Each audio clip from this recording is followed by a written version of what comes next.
የውጭ ሀገር ማሽንን በማስጠጣና በመጠቀም ግብርናህን ወደፊት ልታራምድ አትችልም። ለሀገር የማሽነሪ ፋብሪኬሽንን ፖሊሲው ለኢኖቬሽን እና ለአፈንጋጭ ሀሳቦች የሚሰጠው ቦታ የለም። ዛሬ 20 ዓመት ነው ዛፍ መትከል ጥሩ። ቤስት ታይም ደግሞ ዛሬ ፌል እኛም እርግጠኛ እስካልሆንክ ድረስ we have to try and it has to fail።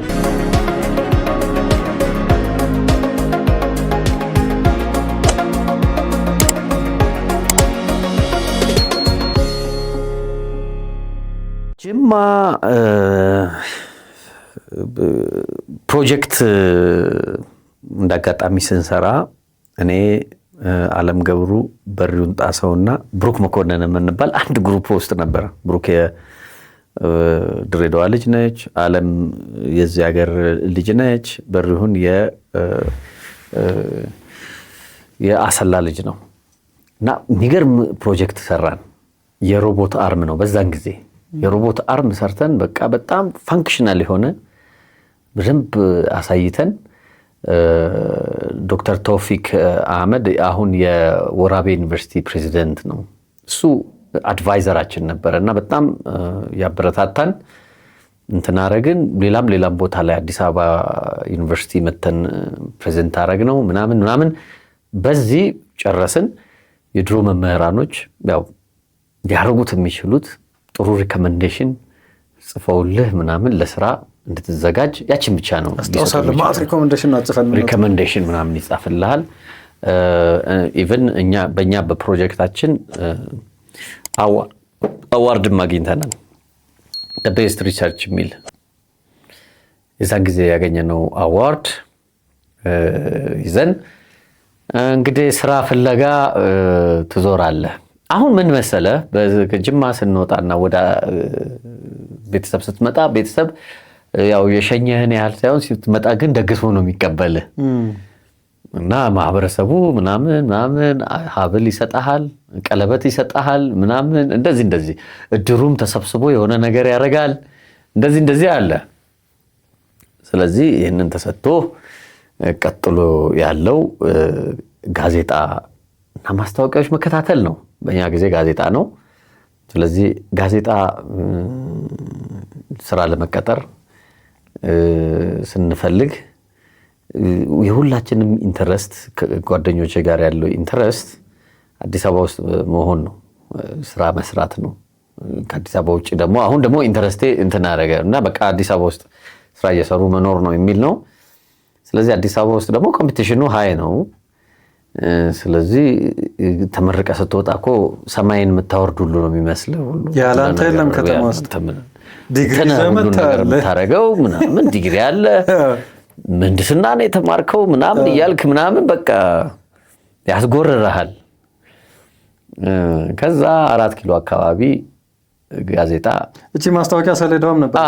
እሷን ታነባለህ። ሰው እንትን ስለማያደርግ ምናምን ደግሞ ሌላ ጋዜጦች ደግሞ እዛ ጋር ሄደው 50 እየከፈልክ አንተ ትታረጋለህ አብረታ ያለ ምናምን እሱ ቀስ ያለ ወደ ግሩፕ አዋዋል ወደዛች ወደ ፒያሳ ፎቅ አረገን ወደ ላይ። እንግዲህ ፒያሳ ጋር ያለችው ላይፍ ታውቃታለህ።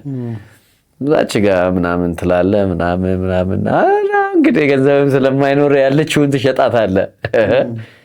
እንደዛ ምናምን እያረክ ምናምን ወደ ሌላ ላይፍ ስታይል ውስጥ ህጥ እያልክ ትገባለህ። ከዛ ምንድነው ከጎን ሰው ስራ እየያዘ ምናምን ዞር ሲል ነው የደነገጥክ ብቻ እንትቀራለህና እኔ ስለምንድነው በደንብ እንትን ማላረገው ብለህ ትገባለህ። በኤቭሪዌር እንትን ነው። ስለዚህ ስራ መምረጥ ታውኩና ቦታ መምረጥ ትቼ ኤቭሪዌር መግባት ጀመርኩ። በቃ ዝም ብዬ እሄዳለሁ።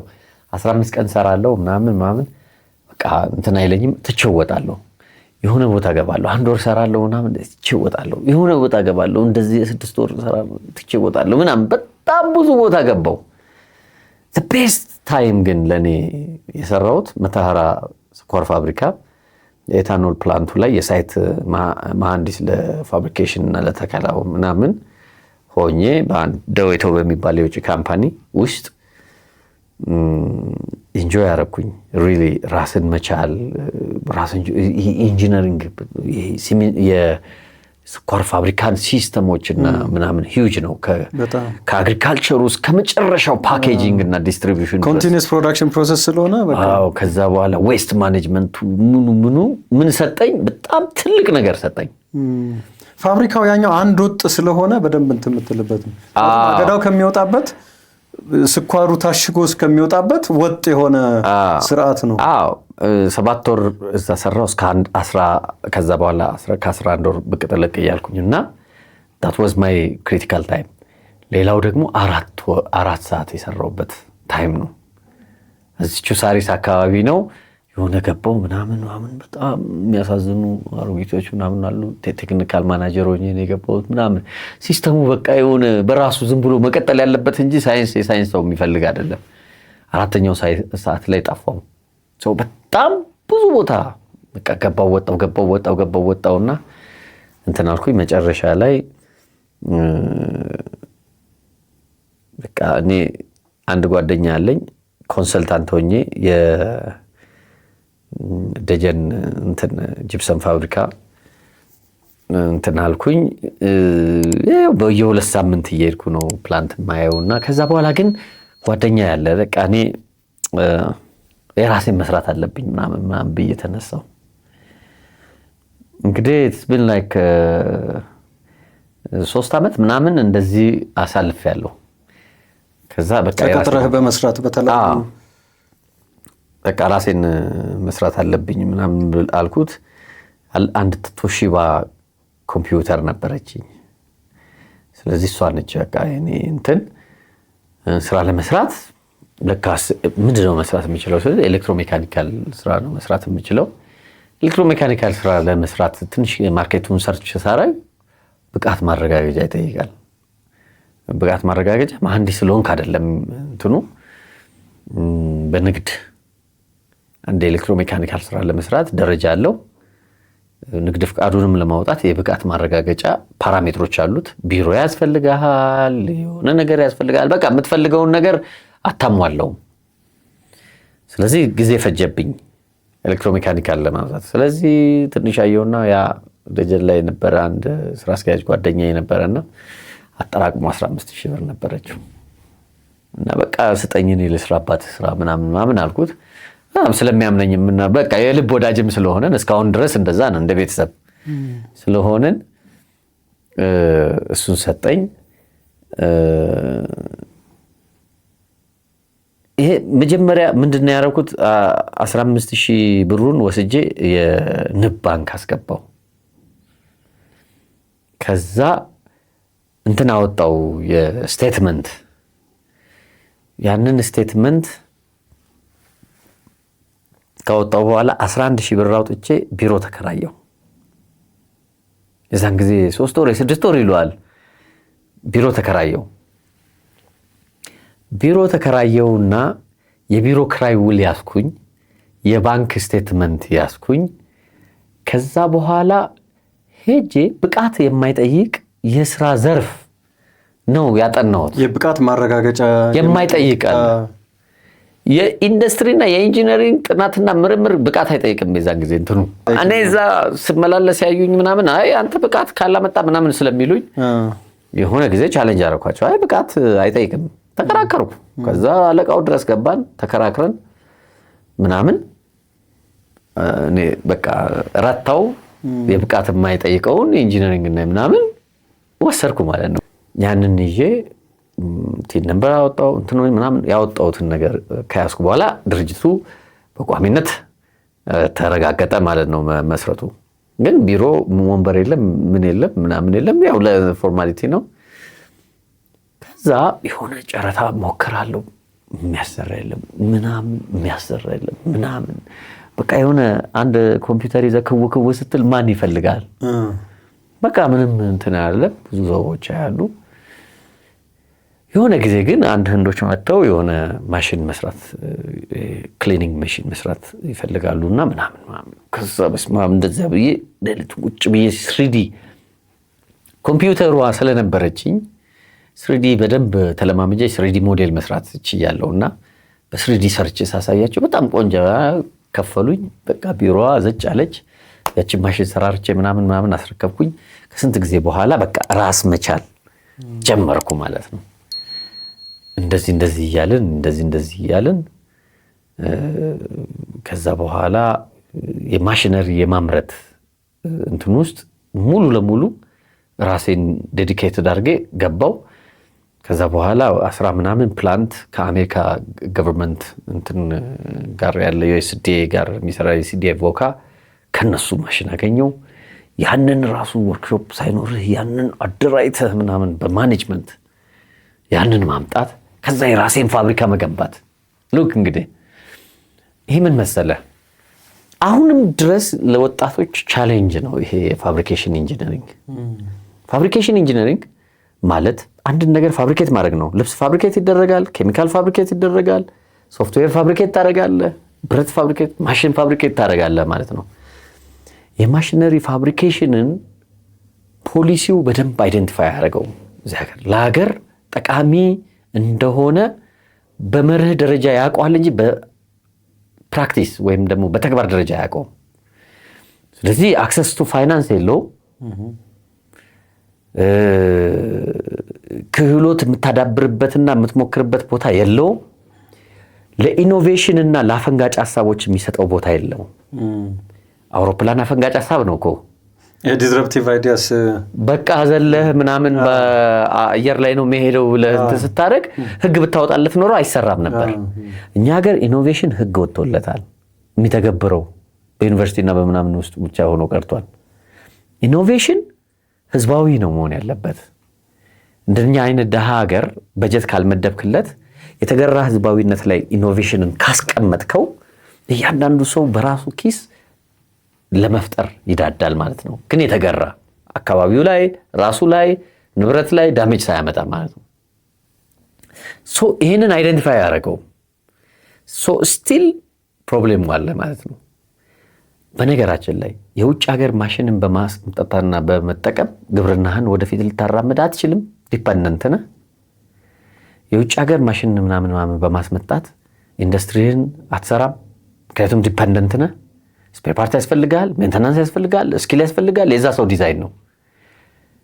ራስ ነው ማሽን ለመስራት ማሰብ። የተፈጠሩ ነገሮች አሉ፣ እነሱ ላይ ደግሞ ጨምረ የምትሰራው አንተ ነህ ማለት ነው። ስለዚህ ኢኖቬሽን በተገራ ህዝባዊነት ላይ ካስቀመጥከው በርካሽ ወይም ደግሞ ብዙ ሳታወጣ ሰው በሚመራመረው ይዘው ወደ አፈንጋጭ ሀሳብ ልትሄድ ትችላለህ። ያ እንትን ዲስራፕት ያደርጋል ብዙ ነገሮችን። ግብርና ላይ ዲስራፕት ታደርጋለህ። ምክንያቱም ዲጂታላይዜሽን እያወራህ ስለ ስማርት ፋርሚንግ ስለ ፕሪሲዥን አግሪካልቸር እያወራህ ሳምቲንግ ዩ ኒድ ቱ ሃቭ ከሀገሩና ከማህበረሰቡ ቢሄቪየር ጋር የሚሄድ ሀሳቦችን የሚያመነጨው ቤት ውስጥ ያሉ እናቶች ሊሆኑ ይችላሉ። ጠላን ባለፈው የሆነ ቦታ አይቻለሁ፣ በፓውደር መልክ የሰሩ እናት አሉ። ዛሲስ ዲስራፕቲቭ የሆነ አይዲያ ነው። አይ አፈንጋጭ ሀሳብ ነው። እኔ ለምን ጠላ ከዚህ ምናምን ለምን ድፍድፍ በማዳበሪያ ልካለሁ ዱቄት አድርጌው ቢሉ 85% ውሃውን ካት ያደርጉታል። ገብቷል አይደል? እኛ ከሱቅ እየገዛን ሱፐር ዲፕ እያልን ምን በቀጥታው ልክ እንደዛ እንደምንለው ልክ just like that ፋብሪኬሽን ኢንጂነሪንግ is one part of the የሀገሪቱ ኢኮኖሚ እንትን ባክቦን ነው። ግን እሱን ወደ ኋላ ለመልስህና አሁን አንተ ቅድም እንዳልከው እሱን ለመጀመር አንዱ ትልቅ ችግሩ ቀደም ሲል የነበረ ኢንፍራስትራክቸር አለመኖር ነው። ለምሳሌ አሁን አንተ የመጀመሪያዎቹን ሞዴሎች ሰራህ፣ የመጀመሪያዎቹን ማሽኖች ሰራህ። ከዛ ደግሞ ተለቅ ያሉ ማሽኖችን ወደ መስራት ስትመጣ ሰፋ ያለ የመስሪያ ቦታ፣ ቤዚክ የሆኑ ማሽነሪዎች ለምሳሌ ለመቁለርጥ፣ ለመቀጠል፣ ለምንትን ለማለት ምናምን እንደ ሲኤንሲ ምናምን ማሽኖች ጨምሮ ያሉበት የተሟላ ወርክሾፕ ሊያስፈልግህ ይችላል። ወደ ፋብሪኬሽን ስትሄድ አንተ ተጠቀምከው ሌላ ሞዴል ነው። ለዛ ነው የምልህ አሁን availability of infrastructure and machine shop አንዱ መነሻ ግብአት ቢሆንም ትልቁ ግብአት ስኪል ነው። ብዙ በዚህ ዙሪያ ውስጥ ስኪል ያላቸው ሰዎች ሊኖሩ ይገባል። እኔ ማመርተው ፋብሪካ ነው፣ እኔ ማመርተው ፕላንት ነው። ለፕላንቶቹ ፓርት ወይም ዩኒት አምርተው የሚያቀርቡ ሰዎች ያስፈልጋሉ። ስኪል ያላቸው ሰዎች ያስፈልጋሉ። አሴ ቢዝነስ ሞዴል ስናየው ማለት ነው። ለምሳሌ በልምምድ የሚመጣ ነው። ባይ ዘ ዌይ የዛሬ 20 ዓመት ነው ዛፍ መትከል ጥሩ። ቤስት ታይም ደግሞ ዛሬ ነው። የዛሬ ዓመት ማለት ከ20 ዓመት በፊት ከ20 ዓመት በፊት ዛፍ መትከል ጥሩ ነው። ቤስት ታይም ደግሞ ዛሬ ነው። የሚመጣው 20 ዓመት ላይ ልታገኘው ማለት ነው። ማሽነሪ አሰራር ቴክኒካል እና ስኪል ዴቨሎፕመንት እንደዛ ነው። ግራጁዋል ነው። በአንድ ናይት የምታገኘው አይደለም። በፕራክቲስ ምናምን የሚመጣው ነው። የድሮ የጃፓን ክሽክሽ ዕቃ አሁን አይገኝም። የድሮ የቻይና ክሽክሽ ዕቃ አሁን ኳሊቲው በጣም እንትን እያደረገ ነው። ሶ ግራጁዋል እንትን ይፈልጋል አንድን ነገር ለማምረት ማለት ነው። ያው ለርኒንግ ከርቭ እንደ ሀገር ስለዚህ ለወጣቶች የምርምርና የፈጠራ እንትንን ሊሰጥ የሚችል ፖሊሲና እንትን ያስፈልጋል ማለት ነው። ለምሳሌ አንድ ልጅ ድሮን መስራት ፈለገ ብለን እናስብ። ድሮን ለመስራት የድሮን ሞተሮች፣ የድሮን ፓርቶች ምናምን ያስፈልገዋል አይደል? ያለ ቀረጥ ያለምንም ጭቅጭቅ ከውጭ አምጥቶ መለማመድ መቻል አለበት በራሱ ገንዘብ። የተገራ ህዝባዊነት የምለው ምንድነው? ህግ ግን አለው። ህግ የሚኖረው ምንድነው? ሃዛርዴስ የሆኑ ነገሮች ላይ ያሉትን ነገሮች እሱም ቢሆን በስነ ስርዓት በቁጥጥርና በድጋፍ የሚሰጥ ነው። ክልክል አታረገው። ገብቷል አይደለ?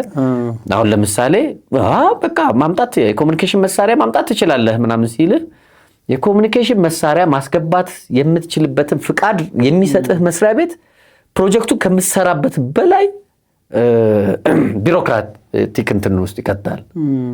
የሚመራመር ሰው የሚፈጥር ሰው ደግሞ ለቢሮክራሲ ያለው እንትን በጣም እንትን ነው። ቢሮክራሲውን በጣም ማሳጠር መቻል አለበት ማለት ነው። ከሱ በተጨማሪ ማለት ነው ቅድም ያነሳውልህ ላይ አሁን አንተ እንዳልከው ለምሳሌ መጀመሪያ ላይ እንደዚህ ማሽን ወደ ማምረት ሲመጡ የራሳቸው ወርክሾፕ የላቸውም። በአገሪቱ ውስጥ ያሉት ለምሳሌ አሁን ሞልድ ምናምን የሚሰሩ እንደ አቃቂ ስፔር ፓርት አሁን ሜቴክ የቅርብ ጊዜ ታሪክ ነው። እንደ አቃቂ ስፔር ፓርት በግል ዘርፉ እነ ማሩ ኢንጂነሪንግ ምናምን የተወሰኑት ካልሆኑ በግል ደረጃ ሰፊ የሆነ ማሽን ለማምረት የሚያስችል ወርክሾፕ የላቸውም። እሱኛውን እንትን እንዴት አለፍከው ነው በጣም እሱኛው ማስተማሪያ ይመስለኛል። ምክንያቱም ኔሴሰርሊ የራስህ ሰፊ ትልቅ ወርክሾፕ ላይኖር ይችላል። ስቲል ማሽን ማምረት አድርገዋል። ሹር ይኸውልህ ምን መሰለህ የፋብሪኬሽን ኢንጂነሪንግ የግል ዘርፉ ስፔሻሊ የመንግስትን ጨምሮ አሁን የፒፒፒ እንትን ተለመደ እንጂ በፊት ደብቆ የመስራት ባህሪ ያለው ነው። ማሽነሪ ወይ የሆነች ነገር ቀጥቅጦ የሚሰራትን ነገር እንደሚስጥርና እንደ የገበያ እንትን ስለሚይዛት ለሌላው ሼር የማድረግ ለሌላው እንትን የማድረግ አይልም። ወርክሾፑ መስራት የማይችል እና ወርክሾፑ አይዲያል ሆኖ የተቀመጠው ብቻ ነው ያንንም ኢኮኖሚክ ቤኔፊት ስለሚኖረው ሊያመጣል የሚችለው። ገብቷል። ኢንቴግሬሽን ለፋብሪኬሽን ኢንጂነሪንግ አንዱና ትልቁ እንትን ነው አሰራር ነው። እኔ ጋር የሆነ ነገር ይመረታል፣ እከሌ ጋር የሆነ ነገር ይመረታል። ግን እነዚህን ሁሉ ደግሞ ኦርጋናይዝ አድርጎ የሚያመርተዋል። ለምሳሌ ቦይንግን ብታየው ቦይንግ በተለያዩ ፓርቶች ከተለያዩ ቦታ አውትሶርስ ተደርገው የሚመጡ ናቸው። ቶዮታን ብታየው ከህንድ ከምን የሚሰሩ ፓርቶች ምናምን የሚመጡ ናቸው። ኢንተግሬት የሚያደርገው ቶዮታ እንደ መኪና ካምፓኒው ቢሆንም ፓርቶችን በተለያየ ቦታ ይዘመተ ያንን ፈንክሽናል የሚያደርግ ኢንተግሬትድ የሆነ ማሽን ትሰራዋለህ ማለት ነው። ሴም ቲንግ አሁን የኛ ምርት ማሽነሪ ፕላንት ከሆነ የሆነ ነገር ስሰራ እኔ የምሰራት የራሴ ፈጠራ እንትን አለች። እነዚህን ተቀባብሎ ደግሞ ሌላ የሚሰራው የግድን የመፍጠር ላይ ያስፈልግብኝ ይችላል። ያንን የሚሰሩ ደግሞ አሉ። እነሱን አምጥተህ ኮምባይን አድርገህ ኢንጂነሪንግ ነው ፕላን ነው በፓራሜትሩና በሳይዙና በስፔሲፊኬሽኑ መሰረት የገጠምክ ፕላንት ታደርገዋለህ ማለት ነው። ፋሲሊቲውንም ሬንት ማድረግ ትችላለህ። እዛው ሆኖ ራሱ ይሰራዋል። አሁን ነው እየተለመደ የመጣው። ሌላ አንድ ጓደኛ ሲነግረኝ እሱ የሆነ ኮንትራት አገኘ። ከዛ አንድ ሀገራችን ውስጥ እንደዚህ በጣም ኤሌክትሮሜካኒካል የሚሰራ በጣም ታዋቂ ድርጅት አለ። እዛ ሄደና ሲያይ አይድል የሆኑ ማሽኖች አሉ፣ አይድል የሆነ ስፔስ አለ። እሱ ያንን ይፈልገዋል፣ እነሱ እየተጠቀሙበት አይደለም። እና ከዛ ሄዶ በቀን ይሄን ያህል ልክፈላችሁ፣ ይሄን ያህል ሰራበታለሁ፣ ይሄን ያህል ከፍላችኋለሁ አለ። እሱ የሚፈልገውን ነገር ያመርታል። በራሱ ወርክሾፕ የሚጨምራትን ነገር ይጨምራል፣ ይሸጣል። እነሱም አተረፉ ማለት ነው።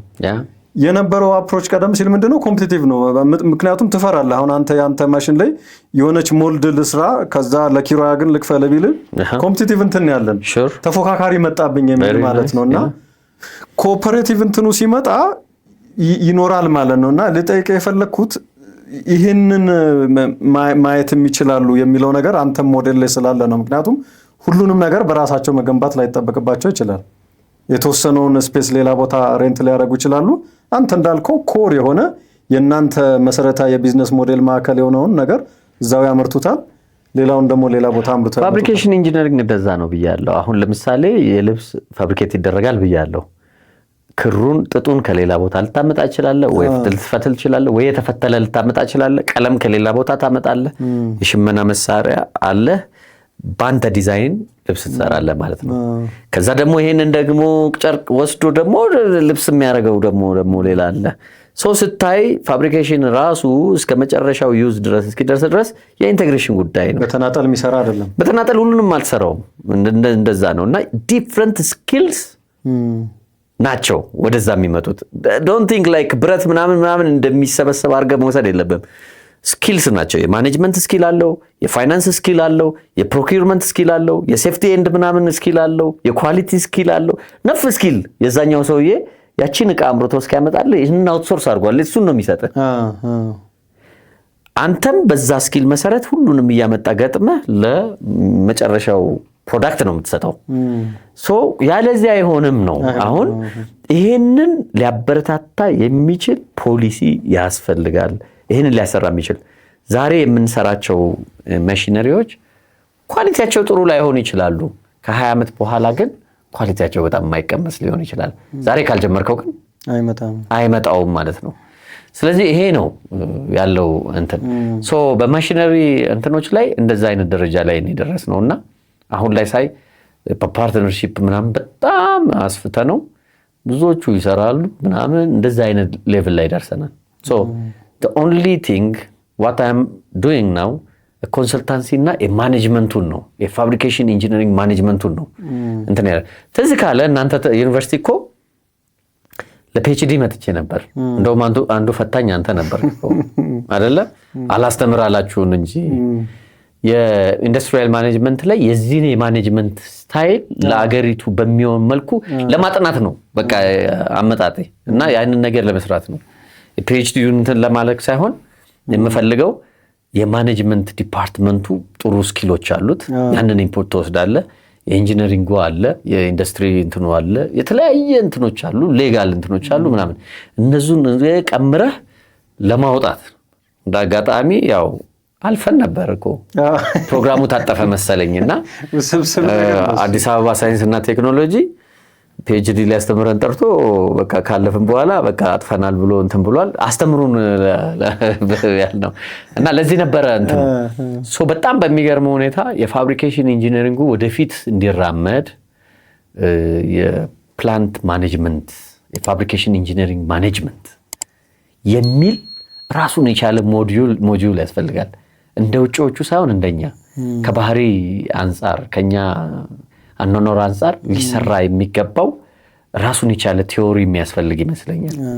ለምሳሌ በባህላት ቀኖች የማይሰራው ማህበረሰብን እንትን ያደረገ ብረት የማይነካውን እንትን ያደረገ ከእንደገና ካልቸር ማለት አምርተህ እንደ ብርቅ ነገር ይዘው መዞር ሳይሆን ብዙ አምርተህ እንደምንም ለማንም የሚደርስ አይነት ንፉግነት አለ እኛ ጋር ምልሃውን እንደዛ እያደገ የሚመጣ ነው ማለት ነው። ካልቸሩ እንደዛ ነው። ካልቸሩ ብዙ ጊዜ አንድ ሰው የራሱን ቢዝነስ ለሌላው ሰው የማሳየት ባህሪ የለውም። ትራንስፓረንት አይደለም።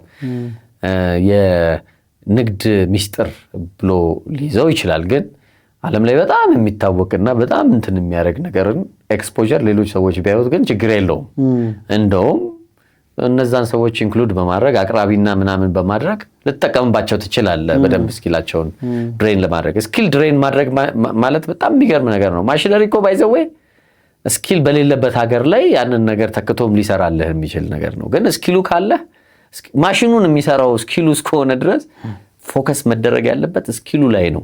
ኢንፍራስትራክቸር በጣም ብዙ ነው ያለው ባይዘው በየክልሉ ብትሄድ የማሽን ሾፕ ማአት በጣም በጣም ብዙ ነው። አብዛኛው አንደር ካፓሲቲ እንደውም ዜሮ በማሽነሪ አመራረት ላይ እንትን ማለት ማሽነሪው ሲመረቱ የምታየው በጣም ጉራንጉርና ኩታንኩት ቦታዎች ነው። ትልልቅ ወርክሾፖች በቃ የሆነ መንግስት የሚሰጣቸው ትንሽ የሆነ የብረት ስራ ምናምን አለች እሷን እየለቃቀሙ ምናምን እየሰሩ ነው የሚሄዱት። ግን መስፋት አለባቸው። የሚሰፉት በክህሎት ነው የሚሰፉት። ደግሞ ይሄ ከንፉግነት በመውጣት ነው። የጋራ ሼርድ የሆነ ፕላን ይዘው በዛ ውስጥ የመስራት ጉዳይ ነው። ሶ ከፋብሪኬሽን ኢንጂነሪንግ ላይ እንትን ነው። ፋብሪኬሽን ኢንጂነሪንግ በፋብሪኬሽን ኢንጂነሪንግ ማኑፋክቸሪንግ በግብርናና በኢንዱስትሪው መካከል ያለ ድልድይ ነው። ከተውሶ ድልድይ የራስ ድልድይ ይሻላል። ብዙ ጊዜ እንደፈለክ ትሄድበታለህ እና ታስተካክለዋለህ። ስለዚህ ይሄ በጣም ልንሄድበት የሚገባ እኔ ከህይወት ልምድ ያገኘሁት ለኢኖቬሽን በር የሚሰጥ ኢኖቬሽንን ደግሞ ከማንም ሰው ልምታገኘው እኔ ጋር ኢኖቬሽን ህዝባዊ መሆን አለበት ስልህ 4ኛ ክፍል ምናምን ያለ ልጅ የሚሰራውን የወፍጮ አይነት ጣሊያን አይሰራውም። በጣም የሚገርም ማለት ነው። ይሄ ስሩ ፕራክቲስ የሚመጣ ነገር ነው። የሰውየው ደግሞ የውስጣዊ ፍላጎቱና እንትኑ ያንን ይጨምርለታል። ይሄንን ነው የኛ ልጆቹ እጃቸውን የሚያፍታቱበት እድል ከተሰጣቸው እንትኑ አለ፣ ፖቴንሻሉ አለ።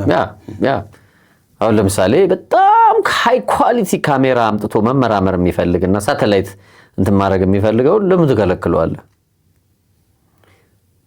አምጥቶ መመራመር ምክንያቱም የሌላ ሀገር ፕራክቲስ ነው። አሜሪካ ቁጭ ብለህ እኮ የምትፈልገውን አይነት ጋዜጣ እነዚህ እንትን እቃዎች አዘቤት ውስጥ መመራመር ትችላለህ። ገብቷል አይደለ? ምንም ለምን እንትን ያደርጋል። እና አገሪቱ ፈጥና ከሆነ ነገር ውስጥ እንድትወጣ ስንፈልግ ኢኖቬሽንን እንትን ማድረግ አለብን። አፈንጋጭ ሀሳቦች ላይ የሚሰጡ እንትኖችን ኤምብሬስ ማድረግ ጥሩ ይመስለኛል ብዬ አስባለሁ። ስለዚህ እንትኑ ከሁለቱም ሳይድ ነው። አንደኛው እንዳልከኝ የህግ ማቀፉ የአፈንጋጭ ሀሳቦችን የህግ ማቀፉ በደንብ ሪኮግናይዝ የሚያደርግና የሚደግፍ አይደለም። እንደ ማህበረሰብም ለአፈንጋጭ ሀሳቦችን በጣም አሪፍ ነው በቃ ሞክረው ዋይኖት የሚል እንትኑ የለም ነው አይደለም። ሁለቱም ሳይድ ፖሊሲ ስንል ይኸውልህ አንደኛው ፋይናንስ ነው አይደለ? የአይዲያ ፋይናንሲንግ እስካሁን ድረስ ፈንክሽን አድርጎ እንትን ያሳየን የለም። በዚህ አይከን ሰይዛት ጅማሬዎች አሉ፣ ግን አይከና ላይክ ለአፈንጋጭ ሀሳቦች ደግሞ የሚሰጠው የፋይናንስ እንትን ሊሚትድ ነው። እንደው እንደዛ ነው። ኢንፍራስትራክቸሮች ላይ ኢንፍራስትራክቸር ትሄድና ለእንደዚህ አይነት ምናምን ብሎ ጋይድ ያደርጋል። ለብረት ለእንትን ለእንጨት ምናምን ብሎ ኖ እኔ እንደዚህ ነው የምፈልገው በዚህ አፕሮች ደግሞ እንደዚህ ያደርጋለሁ ስትል የአፈንጋጭ ሀሳብ ዲስራፕቲቭ አይዲያ ነው። ለዛ ፋሲሊቲ የመስሪያ ቦታ ምናምን የማድረጊያ ሩም ሊኖር ይገባል። ፖሊሲው አይደንቲፋይ ሊያደርገው ይሄ የፕራይቬት ሴክተሩም ጠንካራ ለመሆን ያመጣው አይደለም። ያቱም ይሄ የፋይናንስ አክሰስ የሚፈጥረው ፐብሊክ ሴክተሩ ብቻ ከሆነ እንዳልከው ፐብሊክ ሴክተሩ የራሱ ኢንተረስት ስላለው ክራይቴሪያዎች ያወጣል። ግን አሁን ውጭ ሀገር ፕራይቬት የሆነው የፋይናንስ እንትኖች በብዛት ይደግፋሉ። ይሄ አፈንጋጭ ሀሳቦች እንዳልከው ኢንክሉድ የኛ ሀገር እኮ የፕራይቬት ካምፓኒው ራሱ ዲፔንደንት ነው። ኢንዲፔንደንት አይደለም ለእንደዚህ አይነት ነገሮች ከታክስ ጋር ከምናምን ጋር ተያይዞ ያሉበት ብዙ ጥንቅጦች ስላሉት ዲፔንደንት ነው። ስለዚህ ያን ነገር እንትን መፍታት ያው ኮከቦች ያስፈልጋሉ። አሁን የሚሰሩ እንደዚህ አይነት ትልልቅ ኢንቨስትመንቶች እየሰሩ ነው አይተዋል። ከተማው እንዴት እንደሚያምር አይተዋል። እንደዚህ ሲሰሩ መንገዱ እንዴት እንደሚሰራ ምናምን አዳዲስ ከተሞች ግድብ እንዴት እንደሚሰራ ምናምን ታያለ። ይሄንን ለማስፋት በጣም ብዙ ስኪልድ ኢኖቬተርስ ያስፈልጋሉ። የተለያዩ ነገሮችን አፈንጋጭ ሀሳብ ማለት መጀመር ብቻ አይደለም እኮ ካሉት ነገሮች ደማምሮ የሆነ ነገር ማውጣት ሊሆን ይችላል። እድል መፈለግ ስለዚህ እንደዚህ ስለሆነ ይሄ ነው ያለው እንትን ወጣም ወረደ የኔ ድርጅት last 17 years እንደዚህ አይነት የፋብሪካ ስራዎች ሲሰራ አንዱ ትልቁ ግባቱ ኢኖቬቲቭነስ ነው በጣም የተጠቀምንበት። ሌላው ትልቁ ግባቱ የወጣቶች ስኪል እየጎለበተ መምጣቱ እና መጠቀም መቻላችን ነው። ሌላው ለአፈንጋጭ ሐሳብ የምንሰጠው እንትን ነው። አንዱ እንደዚህ ልሰራ እችላለሁ ካለን እኛ ትራይት ብለን በትንሽ ሞዴል ወዲያው ነው የምንለቀው። ኖ አይቻልም ይባል የለም። has to fail ፌል እኛም እርግጠኛ እስካልሆንክ ድረስ we have to try and it has to fail። ምንድነው ራሱ ላይ ንብረት ላይ ወይ ደግሞ ሀገር ላይ ወይ ደግሞ ችግር እንዳያመጣ ብቻ እዛ ጋር በደንብ አድርገህ መቆጣጠር ነው። ኮምፕላያንስ ያስፈልገ የህግ ተጠያቂነት እንዳይመጣ እነዛ ነገሮች ግን ሪሶርስ ሊባክን ይችላል። ምንም እንትን የለም you have to have that one። ምክንያቱም ሮኬት እኮ ሲተኩሱ ብዙ ቢሊየን ነው አየር ላይ መስካንዴ ወዲያው እንትን ሲል ብዙ ሀገራት እንደዛ ነው የሚያደርጉት። በርግጥ እኛ ደሃነን ምናምን ልትል ትችላለህ። ይሄ የማይንድ ሴት ጉዳይ ነው ምልህ። በጣም ችግር ውስጥ ያሉ ሰዎች ናቸው ኢኖቬት የሚያደርጉት አይደለ? ፕሮብሌም ኢዝ ኤ ማዘር ኦፍ ኢንቬንሽን አይደለ የምንለው ብዙ ጊዜ። ኢንቨንት ለማድረግ ፕሮብሌም ግድ ነው፣ ችግር ነው ያለንበት እንትን። ሶ እንደዛ ስለሆነ ይሄ ነው በጣም ብዙ ወጣቶች ስፔሻሊ ኢንጂኒየርስ they have to get into fabrication engineering, they have to try and their best። እድሉም አለ ሰፊ ገና አልተነካም። አሁን ደግሞ ትንሽ የተነቃቃ ነገር እንዳለ ማሳየት ፈልጋለሁ። አሁን ሁሉንም ነገር ድፍና አድርገህ መናገሩ ላይ ብቻ ሳይሆን የኢትዮጵያ ታምርት እንቅስቃሴ አይታል። ወደ ቡርኪና ፋሶ በዛው ለወስደ ስለሆነ ነው ወደሱ እንመጣለን። ከዚህ ነው የሚነሳው። እሺ ወደዛ ከመሄዳችን በፊት ፋብሪካ እናመርታለን ስትል ነው የምሰማው ብዙ ጊዜ። እስቲ ስለሱ ነገር ምን ማለት ነው? እናንተም ትሉት እንትናችሁ እኛ ፋብሪካ እናመርታለን ነው። እንደዚህ አይነት ቢዝነስን ለሶስት ከፍዬ ላሳይ እስቲ። ኢኩዊፕመንት ማኑፋክቸሪንግ፣ ፋክተሪ ማኑፋክቸሪንግ ኤንድ ፕላንት ማኑፋክቸሪንግ።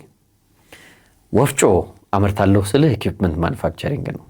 ሚክሰር አመርታለሁ ስል ኢኩዊፕመንት ማኑፋክቸሪንግ ነው። ስክሩ ኮንቬየር አመርታለሁ ስል እንደዚህ ለየብቻ ሲሆኑ these things አንድ ሰው ይወስድና እዚህ ጋር ፈጭቼ እዚህ ጋር ሚክስ አድርጌ እዚህ ጋር አስተላልፌ እዚህ ጋር ጠብሼ ምናምን ብሎ ሲያስብ that is factory sense። so a group of equipments ፋክተሪ ይሆናል ማለት ነው። so የማኔጅመንት ሌቭሉ ከአንድ ኢኩዊፕመንት ወደ ብዙ ኢኩዊፕመንቶች ኦርጋናይዝድ ሆነው የሚሰሩበት አግሪጌት ማኔጅመንት ሌቭል ላይ ይገባል ማለት ነው። so it needs engineering concept and management also።